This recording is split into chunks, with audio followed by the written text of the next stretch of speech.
Hi friends, ఇప్పుడున్న busy schedule ప్రకారం మన బ్యూటీని పెంచుకోవాలి అంటే కేవలం కాస్మెటిక్స్ మాత్రమే ఉపయోగపడతాయా అంటే కానే కాదండి.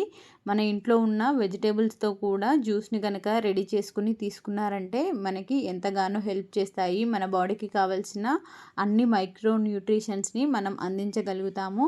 అందరికీ కాస్మెటిక్స్ కొనాలంటే అంత ఈజీగా అయ్యే పని కాదు. అన్నీ చాలా ఎక్కువ కాస్ట్లో ఉంటాయి కాబట్టి మనం ఇంట్లో ఉన్న వాటితో హెల్తీగా ఎలా రెడీ చేసుకోవాలో ఈ వీడియోలో చూసేయండి. కేవలం ఎక్స్టర్నల్గా వాడితే అంతగా ఉపయోగం ఉండదని నా ఒపీనియన్. ఎక్స్టర్నల్గా కాకుండా ఇలా ఇంటర్నల్గా ఇలా వెజిటబుల్ జ్యూస్ చేసుకొని మన హెల్త్ని ప్రొటెక్ట్ చేసుకోవచ్చు. అలాగే కాన్స్టిపేషన్ని రిడ్యూస్ చేసుకోవచ్చు. మన బాడీలో హిమోగ్లోబిన్ పర్సంటేజ్ని, ఐరన్ పర్సంటేజ్ని పెంచుకోవచ్చు. మన బాడీకి కావాల్సిన అన్ని న్యూట్రిషన్స్ని ఈ విధంగా కనుక వారానికి 2-3 సార్లు చేసి తీసుకుంటే అన్నింటినీ అందించగలుగుతాము. దీనివల్ల మన స్కిన్ పొడిబారకుండా షైనీగా ఉంటుంది. హెయిర్ ఫాల్ అవ్వకుండా కూడా ఉంటుంది. నచ్చితే ట్రై చేయండి.